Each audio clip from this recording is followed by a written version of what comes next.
Hello, BookTube. It's a hot, humid Wednesday morning, and I've got some mail for you. A miscellaneous pile of stuff here. I've got a periodical. I've got an opened book, and we've also got a box. The periodical is the Martha's Vineyard Gazette, old style broadsheet newspaper on the island of Martha's Vineyard. Look at that, casting into the surf on the vineyard, just classic. And here's a land reclamation deal. I have been over every inch of that land, every inch of wilderness. There is a larger amount of undeveloped property on the vineyard than you would think, and I hope it stays that way forever. I have been over every inch of it with a bunch of dogs, which is not as picturesque as it sounds, because they come out of that covered in ticks. But we survived. Those dogs are long gone. That is so weird to think, but they are long gone. And this issue doesn't have Steve. But it does have a lot of fun, and it ends, of course, with the three columns for the vineyard: all outdoors, birds, and the vineyard gardener. Wonderful stuff to get in the mail. A old style print newspaper. Wonderful stuff. Of course, it's been slightly dethroned.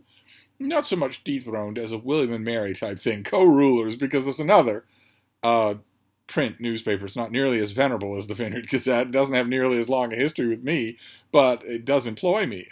The Big Canoe News in northern Georgia is a once a month. The Vineyard Gazette is once a week. Big Canoe is once a month, and for that you get a book section, a dedicated 2-page spread just about books. And I'm the guy who runs that. So I have an equal place of affection for both those newspapers, and would like, I should add, to add more. If you have a local newspaper, anywhere where you live, if you have a local newspaper in English that you think could use some sprucing up, let me know, and I will make overtures to run at least a books column by me. But anyway, the open book is a landmark. This thing comes out in early December, and this is Sharpe's Assassin by Bernard Cornwell, the first Sharpe's book in quite some time. Bernard Cornwell's iconic Richard Sharpe and the Sharpe series of books have been beloved by readers and reviewers alike for decades, even spawning a TV show starring Sean Bean. It is now with great fanfare that he returns with another surefire global bestseller, the newest novel in the best-selling historical series that has sold over 200 million copies worldwide. And that's all you really need to say to the millions of Sharpe fans out there, is there's a new Sharpe's novel. That's all you really need to say. Those fans are going to flock to this thing. I am one of those fans, so I will be reading this when I get the finished copy. Probably I will wait until November when I get the finished copy. Although I'm scarcely going to encounter a book that's more tempting to read right away than this. My only hesitation, the only thing that's slowing me down, is that it's been a long while since I read any of the Sharpe's books, and I might therefore be forgetting some of the crucial scenes. My only consolation there being that I'd be willing to bet Bernard Cornwell's forgetting them too, so he might have had to do some brushing up as well. But such a joyous thing to have a new Sharpe's book. That is just incredible. And then we have some packages here that aren't open. So let's see what this first one is. We do have a pub sheet. That's good. There's 2 pages. All right, let's see what we have here. Oh, great. Okay, we saw this already. So this comes out on October 1st. Is October 1st a Tuesday? It may be. This comes out on October 1st. This is by Katie Ives, and it's Imaginary Peaks, The Reisenstein Hoax and Other Mountain Dreams.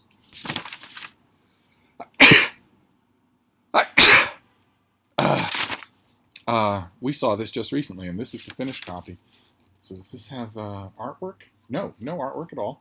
Let's see. Let's see what we have here. In 1962, the editors of Summit magazine received a submission about an expedition to an unknown range of mountains, the Reisenstein Peaks in British Columbia. The article was accompanied by a photo of granite walls that rose like Gothic spires. Dotted lines marked several routes. The main summit, the mysterious author claimed, remained tantalizingly unclimbed. The editors printed the article, missing the clues that its creator, one of whom was later revealed as Harvey Manning, had planted to hint that the story was a hoax. Imaginary Peaks is an engaging narrative that uses this deception about a fake mountain range as a jumping-off point to explore our shared fascination with wild places and the lure of blank spaces on the map. In her debut book, this is the author's debut, the well-known editor of Alpinist magazine, Katie Ives, details these adventure literary mysteries of the Ravelstein hoax within the larger context of climbing history, the desire for first ascents, the pull of the unexplored, and the ageless appeal of imaginary peaks and places. And this will be, like I mentioned with the Sharps book, this will be the kick in the pants I need. My mail hauls are often my TBRs, and this is a perfect case where I need to read this tonight, because October the 1st is, believe it or not, right around the corner. Isn't it, baby? Huh? Oh. It's right around the corner, so I will read this night. We'll see how many of these things go on my TBR for tonight. I am going to have a great time with it, even if it's poorly done, and I don't imagine that it will be. I know that this is prejudice on my part, but I tend to think that newspaper people and editors don't pull together bad books. They're just too accustomed to working on deadline. They're too brutally familiar with bad prose. They don't want to generate it themselves. And they've worked for a long time under the work ethos of pleasing a reading audience, a paying audience. So you put all those things together, you tend to write a reliable book. We shall see. But it'll have a resonance for me because I've done a huge amount of traveling in my life. Not with the little bee. Not with you, baby. Oh, thank you. Aren't you sweet? Frida is extremely durable. She's extremely hardy. She dispels completely all of the worries that I had about little dogs. This little dog is not delicate in any way. If you've met her, you know that. But she is a terrier. And she's a terrier specifically bred over centuries in Germany to hunt domestic pests, mice and rats. Not in the wild, to hunt them in houses or in warehouses or storage places of one way or another. And boy, do you tell the difference. You can really tell the difference between a dog breed that is true. Frida is a true breed. She doesn't have any other dog parts, no other breeds with her. She's a pure miniature schnauzer. And when you get something like that, you can really tell when a certain breed has been bred to live indoors, to live with humans as opposed to working for them. So I've never done any of that huge mile galloping outdoor travel with Frida. She would not tire. I feel certain that she would not tire any sooner than any of my beagles ever did. But she would get bored with it. It's not what she wants at all. She wants vigorous walks, yes, but she mainly wants to make sure the house is in good working order. So if you're out and about, when I was traveling, there were months at a time where I spent not a single minute under a roof. It wouldn't have appealed. My little girl is a city girl. She wouldn't have appealed to her. But this book, Imaginary Peaks, will resonate just a bit because when you are traveling, especially when you're hacking around in the backcountry, it's impossible sometimes, for me anyway, it was impossible to escape the impression that no one had ever been where I was before. My boys and I got into some very obscure little corners, places that you wouldn't think we could get to. And if we got to, you wouldn't think we could get out of. and I always had that feeling. So a book that stirs the pot with imaginary and imaginary travel destinations, I'm all for it. Let's see what this next one is. It's got some weight to it. Could be another finished copy. Yes, it's another finished copy. Good, very good. Oh, great, fantastic. All right, excellent. This is also an October release. This is the finished copy of The Gilded Page, The Secret Lives of Medieval Manuscripts by Mary Wellesley. Lovely thing in finished copy. Look at that, with the aged, turned down cover there. Just lovely. An enormous amount of labor and skill went into the creation of medieval manuscripts. The preparation of parchment paper, intricate ink receipts, recipes to make ink. What's a good ink and what's not. Elegant scripts, copying the entire Bible. Could take years.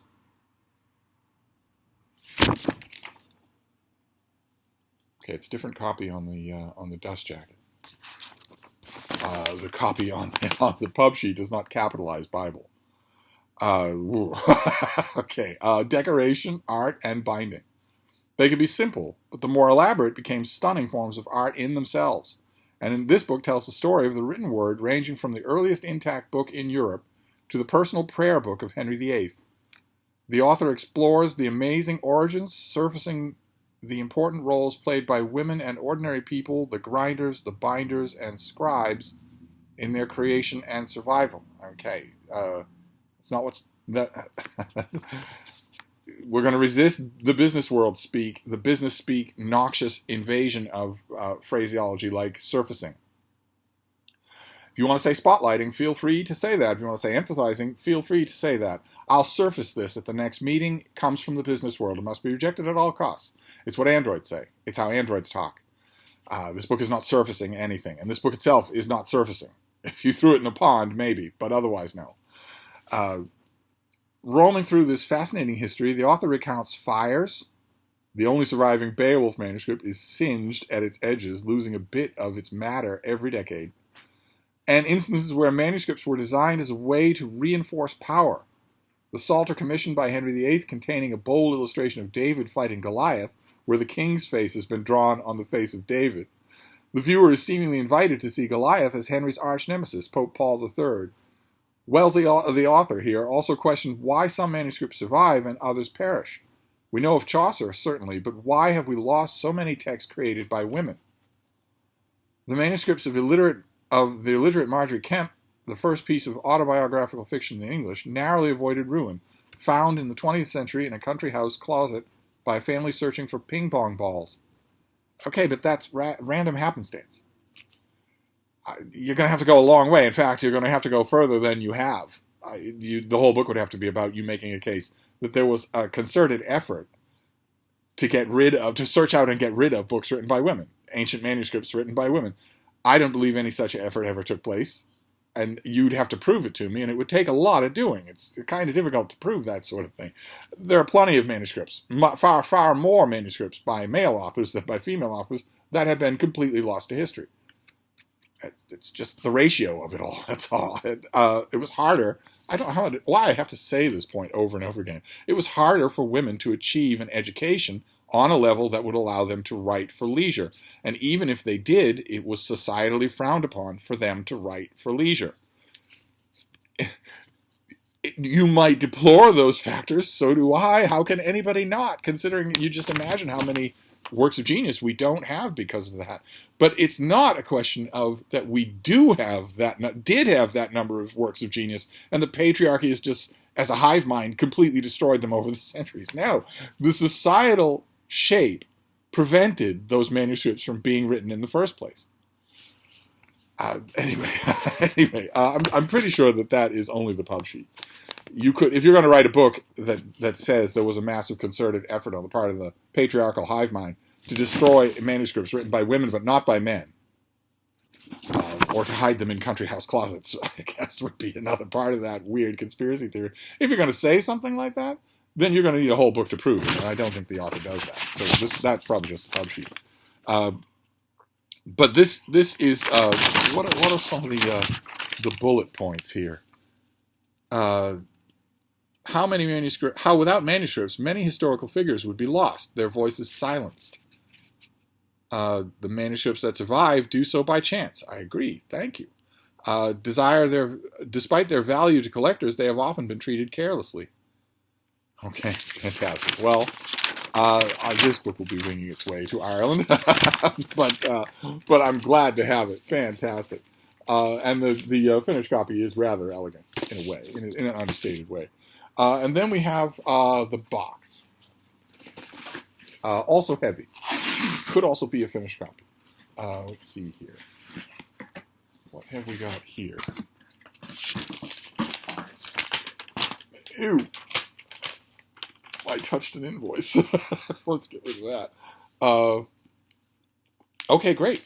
Fantastic. So this is by Christopher Grasso. I think we saw this already. This is Teacher, Preacher, Soldier, Spy. The Civil Wars of John R. Kelso.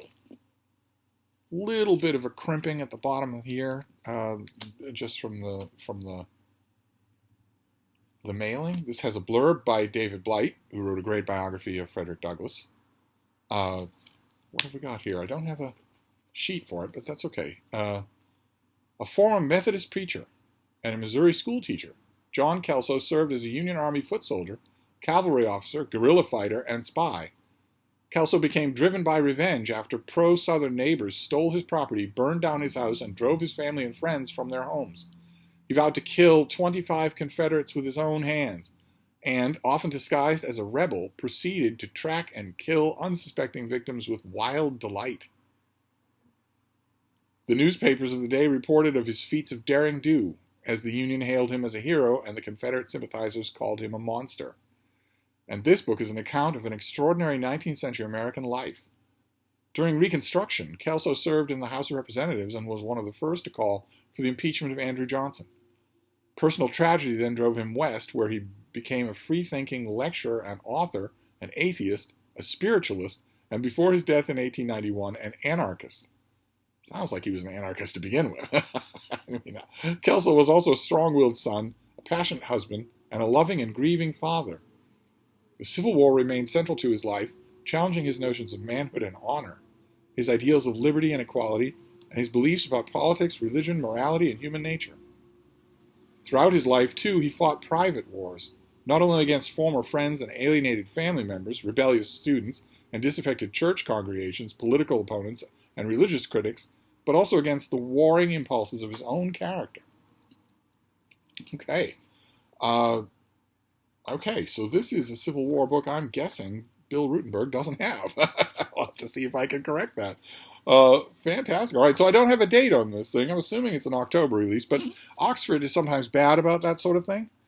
So this could be a September release. This could already be available for your bookstore. I don't think it'll be in your bookstore. Last few times that I've gone to retail bookstores here and in Vermont, I've seen precious little in the way of university press releases. Unless they're on extremely major subjects, I've seen precious little representation. You can still order them, but the university presses don't seem to ship them. This sounds fascinating, and certainly a little splinter history of the Civil War that I know nothing about. So we have Teacher, Preacher, Soldier, Spy, The Civil Wars of John Kelso.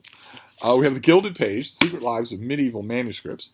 We have Imaginary Peaks by Katie Ives. And we have Sharp's Assassin, a new Sharp novel.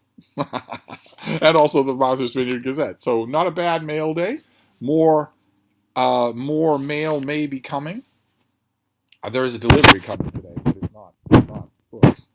And before you start nagging me, it's not tech either. I occasionally order other things online. Thanks to the pandemic, thanks to 2020, I have learned the full extent of what you can do ordering things directly to your doorstep. Not just with Amazon, but with everything else under the sun. It's entirely... companies in 2020 realized if they didn't make that easy, they might go under. Now it is easy, and that's terrific. That's terrific for a confirmed couch potato such as myself. But anyway, that's the mail for today. A very good mix, mostly nonfiction, but the fiction is something I can really get behind. So I'm going to wrap this up for now, but I'll be back. Thank you, BookTube.